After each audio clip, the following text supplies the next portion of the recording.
Ketika berada di parkiran mobil, Bagas tak sengaja melihat seorang wanita membawa cincin milik istrinya yang sudah meninggal. Bagas berteriak dan menuduhnya pencuri. Namun, saat wanita itu membalikkan badan, tubuh Bagas seketika mematung. Apa yang sebenarnya terjadi? Sebelum memulai ceritanya, jangan lupa klik subscribe dan tuliskan di kolom komentar dari kota mana kalian menonton. Bagas yang berusia 42 tahun adalah bayangan yang bergerak lambat di antara aroma kopi panggang dan bunyi gemerincing cangkir. Kafe miliknya yang diberi nama Kedai Kopi Pelarian bukanlah sebuah nama yang dipilih dengan kebetulan. Itu adalah deskripsi yang jujur tentang keadaannya. 5 tahun adalah waktu yang seharusnya cukup untuk menyembuhkan rasa sakitnya atas kehilangan Tiara istrinya. Namun di sudut hati Bagas, luka itu masih menganga.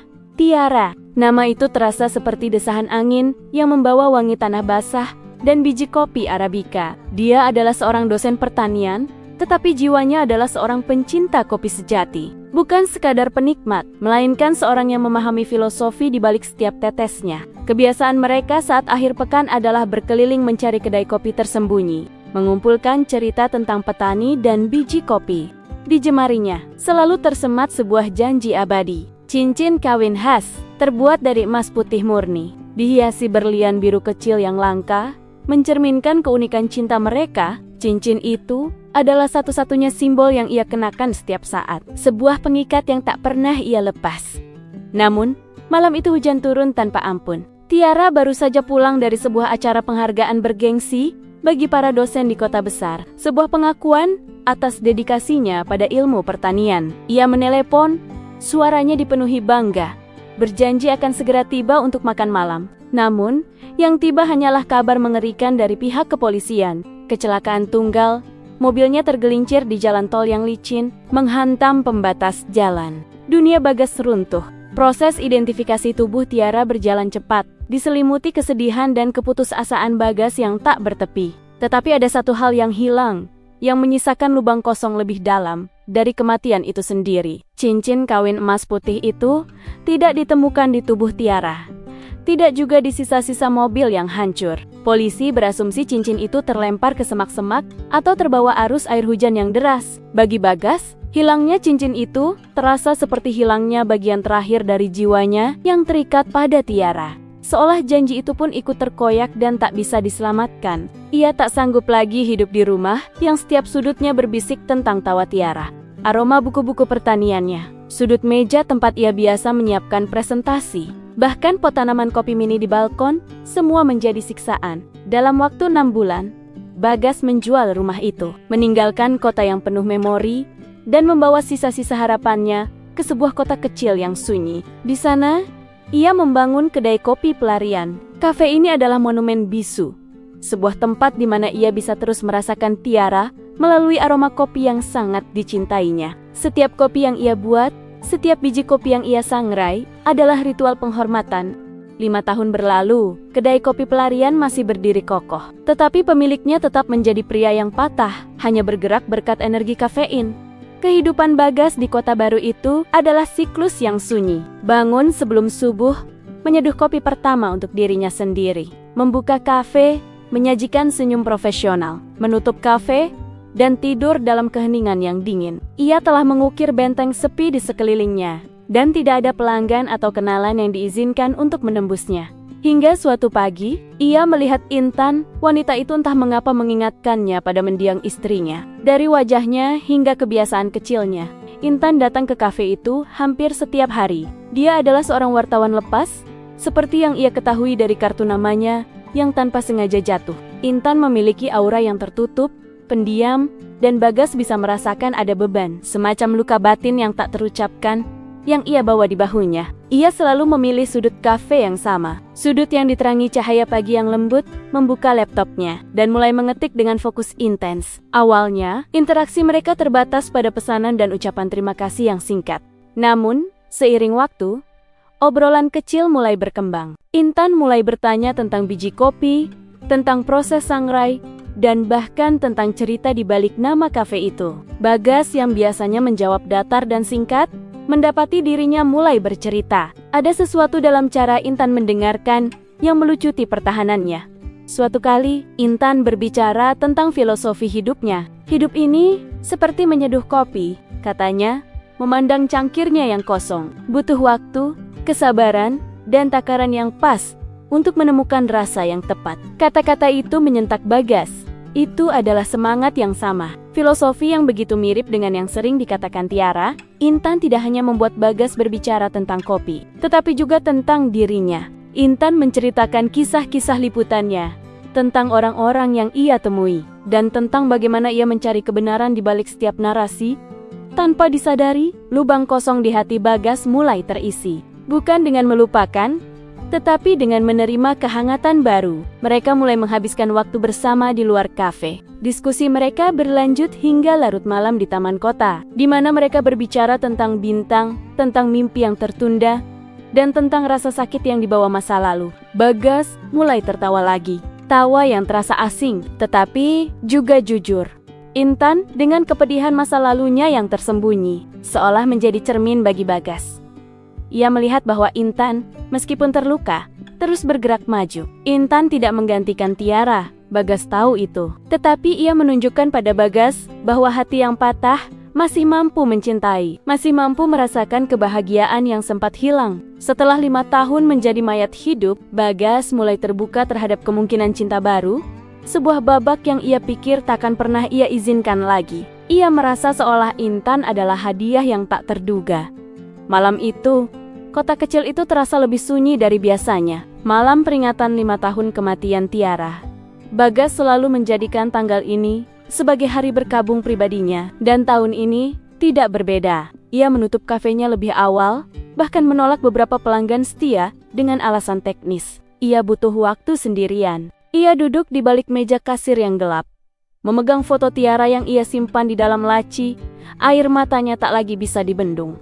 Ia memutuskan untuk pergi. Ia harus meninggalkan kafe, atau kenangan itu akan menelannya hidup-hidup. Saat Bagas berjalan keluar menuju parkiran mobilnya, ia melihat sosok Intan di dekat lampu jalan, membelakangi pintu kafe. Intan berdiri di samping mobilnya, tampak sedang mencari sesuatu di tas tangannya. Bagas awalnya merasa terkejut, bertanya-tanya mengapa Intan ada di sana. Tetapi ia langsung mengabaikannya, menganggap Intan mungkin lupa sesuatu, dan kembali untuk mengambilnya. Lalu, sebuah kilatan cahaya menarik perhatiannya. Di bawah sorot lampu jalan yang remang-remang, Intan mengeluarkan sesuatu dari tasnya dan memegangnya di telapak tangannya. Itu adalah cincin. Sebuah cincin yang sangat familiar, yang membuat darah Bagas mendidih seketika. Cincin emas putih. Dan di tengahnya, berlian biru kecil yang tak mungkin salah ia kenali. Cincin pernikahan mereka, cincin Tiara. Napas Bagas tercekat, rasa sakit dan duka yang baru saja ia rasakan seketika berubah menjadi kemarahan yang membakar. Sebuah ledakan emosi yang terpendam selama 5 tahun. Ia lupa bagaimana cara Intan membuatnya tertawa. Ia lupa kehangatan yang ia rasakan belakangan ini. Yang ia lihat hanyalah seorang pencuri yang secara kebetulan sangat mirip dengan orang yang ia cintai. Intan, suara Bagas pecah, kasar, dan penuh tuduhan. Intan membalikan badan dengan cepat. Wajahnya terkejut oleh seruan Bagas. "Kamu pencuri! Kamu ambil dari mana cincin itu?" teriak Bagas, meraih lengan Intan dan menunjuk ke cincin di tangannya yang tergenggam erat. "Cincin itu milik istriku. Tiara mengenakan cincin itu saat dia meninggal. Bagaimana bisa kamu memilikinya?" Intan menatap Bagas dengan ekspresi kebingungan bercampur ketakutan. "Mas Bagas, aku tidak mengerti. Cincin ini selalu ada padaku." Bagas tidak mendengarkan. "Kamu pasti mencurinya dari lokasi kecelakaan." Air mata mulai menggenang di mata Intan. Tetapi tepat pada saat itu, cahaya lampu jalan yang terang jatuh sempurna ke wajahnya. Kilatan itu bukan hanya menerangi rasa terkejut Intan, tetapi juga sesuatu yang lebih dalam dan tak terduga yang selalu ada di sana. Namun baru kini, Bagas benar-benar perhatikan. Mata Intan yang selama ini selalu ditutup dengan kacamatanya, kini tampak jelas. Warna coklat yang khas, garis mata yang melengkung lembut di sudutnya, mata yang selalu tampak teduh dan penuh perhatian. Bagas tersentak, tangannya yang mencengkeram lengan Intan melemah, jantungnya berhenti, berdetak. Itu adalah mata yang sama dengan mata Tiara. Intan tidak hanya mirip dengan Tiara dalam filosofinya, tetapi dalam detail yang paling intim dan tak terlupakan dari wajah istrinya. Ketegangan di parkiran yang dingin itu tiba-tiba berubah menjadi keheningan yang mematikan. Bagas melepaskan Intan, langkahnya mundur perlahan. Otaknya berputar, mencoba memproses mustahilnya penemuan ini. Cincin tiara di tangan Intan dengan mata Tiara yang menatapnya. "Tiara," bisik Bagas. Suaranya kini bukan lagi amarah, melainkan ketakutan, kebingungan, dan keputusasaan yang baru. Intan menatap Bagas, air matanya menetes. "Siapa itu Tiara? Aku tidak tahu. Siapa yang kamu bicarakan?" Intan menjulurkan cincin itu. "Aku sudah memilikinya sejak aku sadar dari koma. Aku tidak ingat apa-apa setelahnya." Mendengar kata koma, Bagas merasakan hawa dingin menjalari tulang punggungnya. Ia segera membawa Intan ke kafenya yang masih gelap, menyalakan beberapa lampu redup, dan menuangkan 2 cangkir air putih dingin. Ia tahu, intuisi yang diredam oleh duka selama 5 tahun, kini berteriak-teriak mengatakan bahwa ada kekeliruan besar. Bagas menghubungi seorang kenalan lama di kepolisian dan seorang kerabat jauh Tiara yang bekerja di administrasi universitas. Dengan panik, ia mulai menggali kembali detail kecelakaan 5 tahun lalu. Ia mencari kebenaran, bukan lagi untuk Tiara yang meninggal, tetapi untuk Intan yang berdiri di hadapannya. Setelah berjam-jam telepon dan penyelidikan kilat yang mendalam, fakta-fakta yang mengerikan itu terungkap satu persatu, merobek narasi duka yang selama ini Bagas yakini 5 tahun lalu.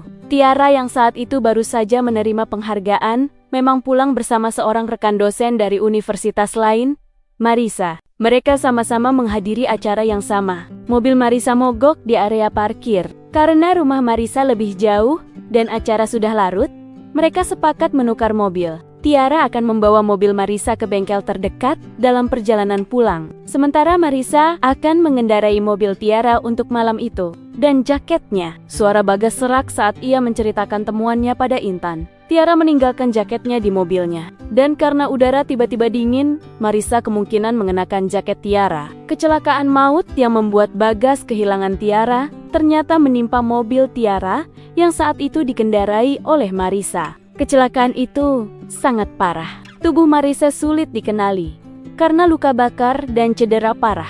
Namun, di lokasi mobil, polisi menemukan dokumen-dokumen milik Tiara seperti surat izin mengemudi, kartu identitas universitas, dan dompet. Tubuh yang terbakar parah itu didukung oleh identitas yang ditemukan, membuat polisi dan Bagas menyimpulkan bahwa itu adalah jenazah Tiara. Cincin emas putih itu bukan hilang, tapi memang tidak pernah dikenakan oleh Marisa. Marisa selama ini dibesarkan di panti dan hidup sendirian, sehingga tidak ada kerabat yang benar-benar mencarinya. Hanya teman-teman kantornya yang menyimpulkan ia sudah pergi begitu saja. Bagas, yang sangat terpukul dan hancur, tidak menuntut pemeriksaan forensik lebih lanjut. Ia hanya ingin menguburkan istrinya.